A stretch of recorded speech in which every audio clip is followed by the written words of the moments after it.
think whenever I have reached out to my family, they've always gone out of their way to help me. When I'm feeling like that, you ask me anything, my answer is, I don't know. Should I sit next to you? I don't know. Should I go away? I don't know. Should I hold your hand? I should not have dropped out at that point. I realized later, you don't have the right to be depressed. You have so much privilege. Took me only 3 years to. I spent 3 years hating myself for it. Then by the time I had finished hating myself for it, now other people can hate me for it, doesn't matter. And I think that my relationship with both my parents is something that I have had to actively work on a lot. 100%. I was like, we should not date because I don't want to get into a relationship with, like, before we started dating, I said I don't want to get into a relationship with you because I don't know what is going on in my head. Hi, this is Bhavna and you're watching India Today. Today, I'm very happy to be joined by Ira Khan, who recently opened up about her mental health journey, and I'm here to speak to her about her journey and a lot more. Before we begin, Ira, firstly, a huge welcome to India Today. Thank you so much. I just read a quote in this room that we are sitting, which says, "Have enough courage to trust, to love one more time, always one more time." And I feel that is exactly how a journey towards mental health eventually is. You have to try one more time and every time. I want to firstly understand, Ira, because I know that this journey has never been easy for anyone who's been dealing with it. But the first step is accepting that, okay, I need help. To you, what was that moment? When did you realize that, okay, I think I need help and I would need therapy? I was in college and I had noticed that I was not feeling so great, and it was slowly getting worse and worse, and I mean very slowly. So it took a while for me to finally be like, okay, now I have to ask for help. And I think I finally asked for help when it showed itself physically. So I stopped eating, and so then I was like, okay, that's not a normal thing for people to do, and so I asked for help. But I think what's more important to point out is that even though I asked for help at that point, I didn't actually accept my disorder until last year. So even though I have been in therapy for 5 years, I've been on medication for 3, while all of that, I still had not accepted it. And so finally last year, I think I inside accepted it. Outside I had accepted it, but inside I accepted it last year. Well, congratulations, because I know it's a difficult journey. You have crossed that level finally, so amazing. But you know, also I feel, like you said, that the journey was slow in the college when you finally, up until the point that you realized.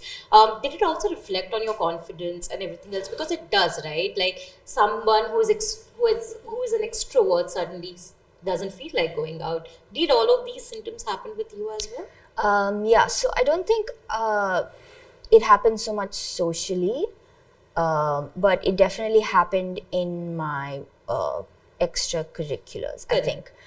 Because that was something that was always very important to me, but I was not being able to follow through with the commitments that I was making. So I would sign up for this event or this project, and then I wouldn't be able to get out of bed, and then I would feel really bad about not going, but I couldn't get up. So then I would pretend to be sick or something like that. So I think that definitely showed itself there. And because I was in the Netherlands and I was abroad, it was much easier to hide it from my friends. So I don't think it would have been that easy to notice in that aspect of my life. Because I don't know you enough to know or gauge. Yeah. So the people who were there didn't know me enough to have any frame of reference. And back home, it was very easy to say, oh, sorry, I'm busy, I have so much to study and blah, blah, blah. But I would notice in my co-curriculars, in the things that I was actively engaging in. When you finally realized and you were like, okay, I need help, how did you break it to your family? Because, you know, one, you were abroad. They're already worried for you at that point.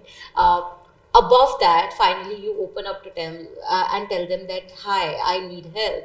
That just adds to, I mean, you don't even know if it's natural for them to worry, but you are also apprehensive because you don't want to burden them with your burden.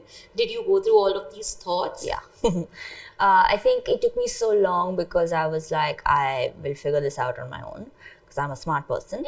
And then I wrote my mom a letter and posted it from the Netherlands to Bombay.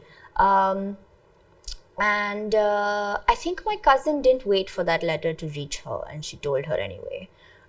So then my mom Good called on me. her though. Yeah. I posted it. It was going to reach. It was gone out of my hands. You could have just waited a few days. But I think by then, so I've always known that if I needed to tell my parents something, then I can. And I also have always known that if something really serious would happen, the smartest thing to do is tell your parents and not worry about that. So that wasn't, once I had decided that it was serious enough to tell them, then it was not so much of a worry to tell them. But for it to reach a point where I was like, okay, I have to involve them. All human beings are like this. It's very irritating. We are extremely resilient beings, and so we will not ask for help until it is, the house is burning and crashing down. When you have no other option. And you have no choice, then you will ask for help. It's so silly. And I kept doing that. So yeah, when I told them, they were worried, obviously. But I was so consumed by what was going on with me that I don't actually remember what they said. I can't tell you what they said because I don't remember. I was just, there was too much going on in my head. Then I dropped out of college. Then I went back to college. And then I was already going for therapy and I was already on like a little bit of medication.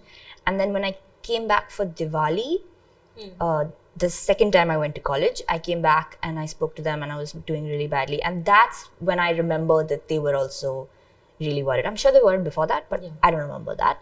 I remember that conversation where I told them that I was not feeling good and they were all like, just come back. And I was like, oh my God, they're telling me to come back. Must be a problem. So I should come back. Yeah. And then I'm so glad you did because this has only helped you get better, you know. But sorry, I should not have dropped out at that point.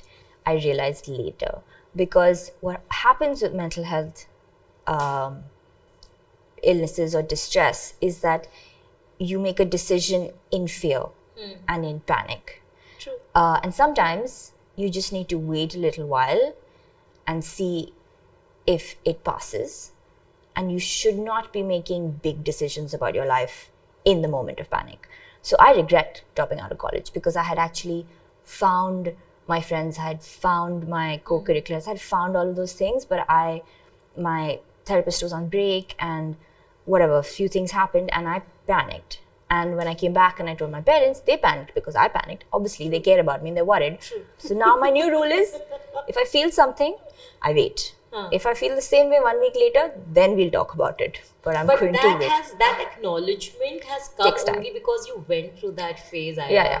And I think that was important for you to go through it to because learn. Today you're able to speak in retrospect and not feel like, of course, there is regret, but at the same time, you know that it was an important journey for you. Yeah, 100%. So I'm just glad about that, you know. But also, I want to know. I think because of late I have realized that every time you get into therapy or into sort of mental health treatment, the first thing, most people at least get into it thinking that they are going to find instant like remedy to it, which is not the case, right? You are a proof yourself. You said that it took you 5 years almost, or at least 4 years, to come to terms to accept your disorder. And 4 years is a lot of time. All this while you were in therapy and you were on medication.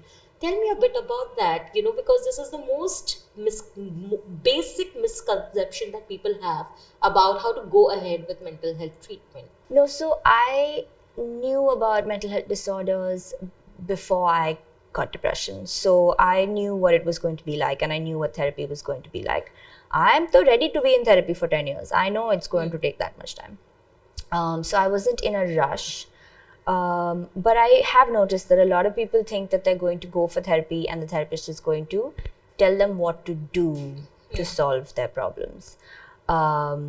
Which, if you just stop and think about it, doesn't really work that way, because the therapist needs to get to know you. They need to get to know your specific problem and condition. Otherwise, they're just going to give you blanket solutions, which the internet can also give you. That you go to the internet and you will find the blanket solutions, then you put in the effort and figure out which works for you. even with a therapist, you have to put in the effort, because finally it's your life and you have to do something about it. Otherwise, nothing's going to happen. True. And so it takes time for the therapist to get to know you. It takes time for you to admit things, to tell them enough things. And even then, you've lived your life in a certain way for X number of years. Now, for change to happen, it's going to take some time. Yeah. So, I mean, just think about how long you've had that same behavior, or something that has slowly built and added up, Also, today I start going for therapy, that doesn't mean the rest of the world has stopped. Nah, they're not waiting for me to get better. Yeah. It's such a broad topic, I feel, that we can go on and on, but it's different for each human being at the end of the day. I want to know from you, how much of the family support really helped you get through this? Because I remember reading an article, your interview, where you mentioned that you had bouts of anxiety attacks at night sometimes, where you couldn't sleep the entire night. And to me, I was numb reading all of that, because it's just, to me, I felt really heavy in my heart when I read that you've gone through those phases. I don't want you to go back in that phase and tell me, but just how much did the family support help you get through all of that? And were they surprised? But because, family, how much ever they know that, okay, she's going through this and they will need to give you time to recuperate. It's still, to see their loved ones going through that is not easy. Were there times where they tried to sort of go out of their way, help you out? What was that like? I think whenever I have reached out to my family, they've always gone out of their way to help me. And they've always been there for me. But the bigger aspect of it is that I don't reach out, or I would not reach out. And even though I know they're there for me, I know they'll help me, one of the battles is to be able to reach out, prevent me from getting there. But so it sort of compounds. And so in therapy and learning, therapy also helps you learn how to connect with your family and how to connect with your friends. Because if I'm not explaining to you how I need to be helped, then you're not going to be able to help me. True. And so there are multiple different journeys that you go on as you go through this, just like you do in life. Correct. So you have to figure those things out. No, but tell me then how, because I remember, I think Aamir sir mentioned that Nupur really helped you sort of in that entire process. He was one of the key, like a strong pillar when it comes to your journey. Tell me in what aspects perhaps, I'm sure he gave you courage and the determination and the motivation to continue, even on days perhaps you did not want to. He gave me space and time. He held space. He didn't give me space. He held space for me. And I think he had the emotional bandwidth. He complains that I call him a sorted person, but I'm going to do it anyway. So I feel like he's gone through his own journey and he's reached a place in his life where he knows what he wants. True. So he knows that I will spend this much energy on this much energy on this much energy on this. I'm not going to waste my time on the things that I don't actually want to spend my energy on. Which means he has a reserve of energy to spend on whatever he actually wants to spend it on. And thankfully, he decided to spend it on me. Yeah. So he spent time understanding what I was trying to say, because I can't necessarily articulate it properly when I'm feeling like that. When I'm feeling like that, you ask me anything, my answer is, I don't know. Should I sit next to you? I don't know. Should I go away? I don't know. Should I hold your hand? I cannot think. So my only answer is, I don't know. I don't know how he figured out what he was supposed to do. He just waited, and he would just take his time and be patient with me. There have been times when I was 23 or 22, but I was behaving like a 6-year-old, in the sense, or I was behaving like a really unwell 3-year-old or 6-year-old, where he had, I couldn't shower, I couldn't do anything. He had to literally take care of me. And then there are times when I help him take care of me, where I try to give him as much as I can for him to be able to help me. But then there are times where I shut off, and then he can't help me even if he wants to. And so we have slowly built on that relationship as it went on, and I think the one thing that we are just brilliant at is communicating. And it's taken a while for us to get there. It's not like it just happened. True. And him to figure out, he also worries, am I going to say something wrong? I was like, don't worry, you say, I'll cry, it's okay, we'll figure it out. So we've had many of those also. And I realized that the best thing to do is just say it. Yeah. Say, I don't know what I'm saying. I might say the words wrong. Don't take it the wrong way. Yeah. I'm just going to say the words the way they're coming out, and then we'll backtrack and explain them to each other. Yeah. But right now, I don't know how else to say it. So, I mean, as open and as vulnerable you are, the easier communication becomes. Because if I'm being vulnerable, then you could very easily tell that I'm being vulnerable, and then I'm not attacking you. So then you will never get defensive, because I'm openly telling you every weird thing that I feel. True. And being vulnerable, people think being vulnerable is telling people your deep, dark secrets. It's not. Sometimes it's telling them the really basic, random thought that's coming in. It's not, doesn't have to be a tragic, big thing that you're telling them. No, and it doesn't need to be dark. You're absolutely correct, But I want to know, when you love someone so much, the fear of telling them that, okay, I'm going through a difficult phase in my life and I might need help, that understanding to expect someone to be there during that time, I feel that's also very difficult, right? Or maybe with you, was it difficult to sort of communicate with him in the beginning especially? Or 100%. I was like, we should not date because I don't want to get into a relationship with, like, before we started dating, I said, I don't want to get into a relationship with you because I don't know what is going on in my head. Who knows if you want to deal with it or not? True. And I went back and forth about that thought for so long, and then I was like, wait a minute. He's an adult. Why don't I ask him? So I asked him. I was like, listen, all these thoughts are going on in my head. What do you think? And he was like, I've been saying this for so long. What are you? I'm an adult, Ira. Trust me. So I feel like we stress about things, but we also need to allow the other person to make their own decisions. True. And we should put forward what our thoughts are, honestly. And then we should also allow other people to make their own decisions in life. We don't have to predict them or control them or any of those things. Where has it gotten you? I mean, both Absolutely. of you looked lovely at your engagement party. Let me just tell you that. I'm just hoping that this journey ahead is going to be amazing. We'll come to that later. But again, I want to understand, Ira, at any point, because you also come from an influential family. I mean, to a third person, it could feel like, oh, she comes from privilege, technically on paper. So that also instills a fear that, oh my God, even if I today tell people that, okay, I am in depression or I'm going through this phase, they might judge me only because I have a certain backing or I come from a certain family. Did that fear at any point? I judged myself only. I was like, what are you, useless human being? You don't have the right to be depressed. You have so much privilege. Took me only 3 years to. I spent 3 years hating myself for it. Then by the time I had finished hating myself for it, now other people can hate me for it. Doesn't matter. So the privilege, I mean, it's evident. It's there. I know it's there. I fully understand why people get irritated with me and put angry comments on my Instagram, because Do they? I don't read, but I've been told. Okay. There are lots of mean things on my Instagram comments.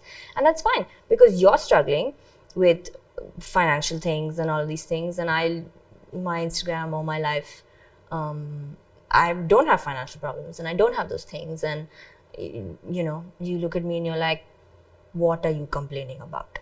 And they don't know me, right? So I get that they must be feeling frustrated. The problem is that feelings are all subjective and they don't really care whether you have money or not. But I don't know what's going on in your life. So you do you and I'll do me. Yeah. And great. I mean, that's the best way to go ahead. Last year, you mentioned last year is when you finally came to terms with the fact that, okay, you have a eating disorder, if I'm not mistaken. No, right? I have depression. Depression. Tell me a bit about, like, the moment that realization came, what changed? Because I feel then you start looking at, you are actively involved in trying, because now you have accepted firmly that, okay, I am going through depression. The outlook changes is what I'm not. It was magical. I can't tell you, like, there was no switch, like 1D or something like that. But I started doing all the self-care things that I know I should be doing without having to force myself. Which are, if I may ask?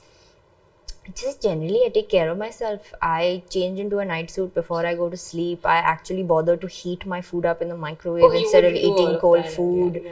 I brush my teeth every day. I don't wake up and leave the house. I wouldn't even bother. Like, I would wait 6 hours before I really had to pee to go pee. It's really silly. You should not be doing those things to yourself. Just very basic things. And so now I started to take time out for myself. I started to do things that I like. I started to be responsible about the house, putting my stuff away, not just living in a mess until I could not deal with the mess anymore and I had to do something about it. Making time for social engagements, not just because I had not called them in 6 months, but Because you want to. but because I wanted to. So small things, but they make a huge difference.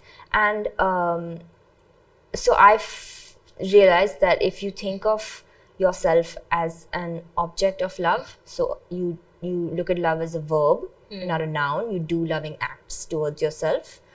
It's easier to understand how to love yourself, because if I tell you you should love yourself, you're like, okay, but how? Yeah. How do I get myself to love myself? True. I don't know the answer. I also struggle to try and figure out whether I love myself or I don't love myself. I know I don't hate myself, but do I love myself? At this point, while we are talking, where do you think you are when it comes to that entire self-love meter, if I may say? How far have you gotten there? Because I know it's a process, it's a journey. It will always be a journey. But how far are we in that journey?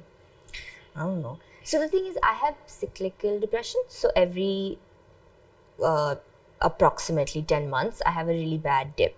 And so I increase my medication just before I think it's going to happen. It's the first time I've actually managed to spot it.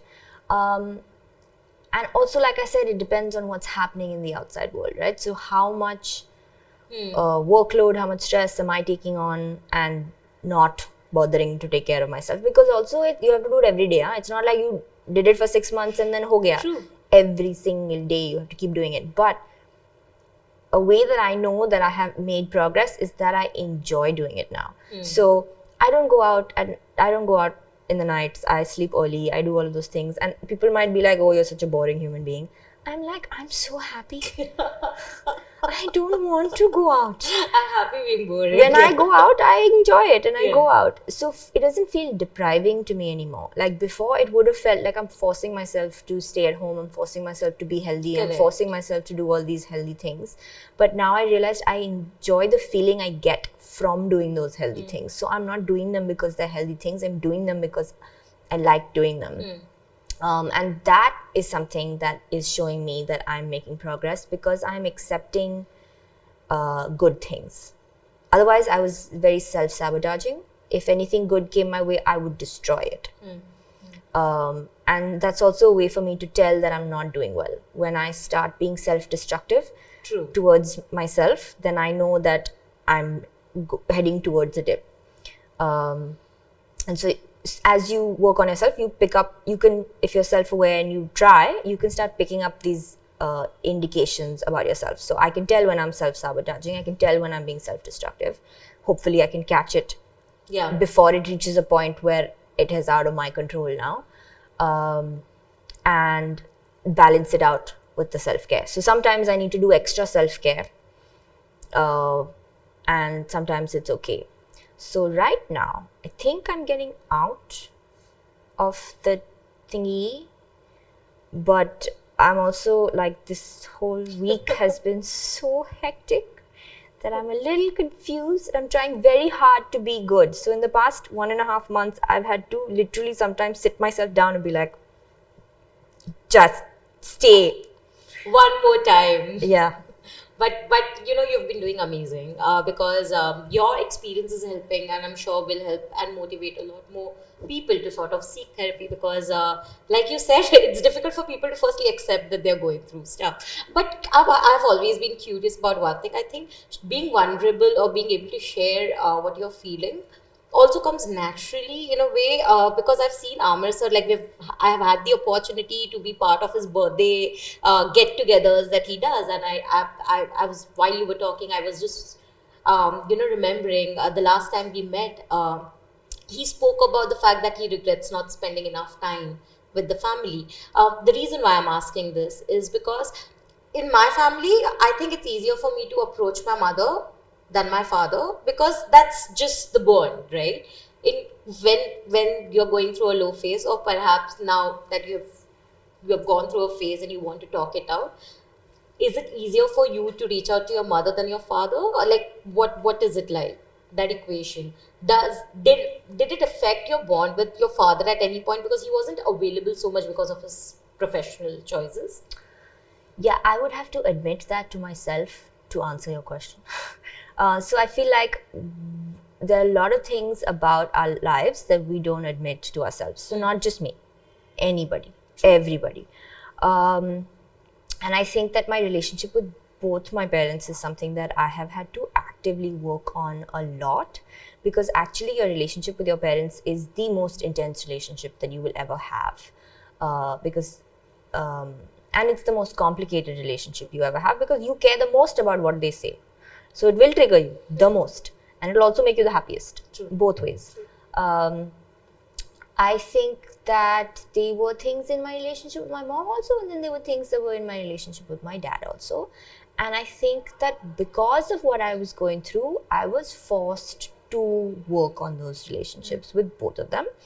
I think that right now my communication with my mother is slightly easier than with my father, but I communicate with both of them as openly. I communicate with both of them as openly. It's I don't know. I think in my head I have this thing that my father is busy, even though he has always said, if you need me, just call me. But now I have this thing that my mother's also busy because she's taking care of her parents. Yeah. So at different points in my life, I have felt easier, depending on who's more busy. I'm like, okay, I can call you or I can call you. But in terms of like opening up, I'm equally close to both of them. Depends on the thing. Sometimes I know if he's going to get bothered by this, then I'll speak to her and we'll talk to him together. Sometimes if she's going to be bothered by this, then sometimes if I think both of them are going to be bothered, I'll call Junaid and I'll be like, hey, can we have this conversation together? So I think it's more about what it is that I'm trying to talk to them about. But in a general sense, I'm equally close to Both of them. Both of them, and both of them I know I can tell them anything. And I'm so happy, and kudos. I mean, your journey has been amazing, and I'm just so glad that you've been doing this. You are entering a very, very important chapter of your life next year. Can we speak a bit about that as well? You can ask me. I'll tell you what I'm allowed to tell you. Tell me a bit about like how are the preps going on, because that can also get to you at a certain point. How are you dealing with all of that? Can I call it stress? I'm not stressed. I am very excited. I have a plan, and it is going according to plan. And there are moments of excitement in appropriate time intervals, because I also have a lot of things going on with work. So people are like, oh my God, are you stressing about the wedding? I'm like, huh? No, I'm stressing about work. Wedding is happening. Like every now and then I have to do certain things that I have to get done, and I do that, and then I go back to my work. And so there's like little pockets of, oh my God, it's happening. And then you calm down, and then something else happens. You're like, oh my God, it's happening. And then, whatever, you go bit by bit. And I think it's nicely appropriate pockets of excitement at the correct time intervals. But I have a feeling that from December onwards, I'm going to realize that my plan is not as perfect as I think it is. But it's fine. But everyone says that, right? Also, I'm a very good planner. So I'm very good at planning things. So I'm not. Do we have a date already? I know you have it. Yeah, 3rd of January. 3rd of January. Did you always want a winter wedding? I hate the heat.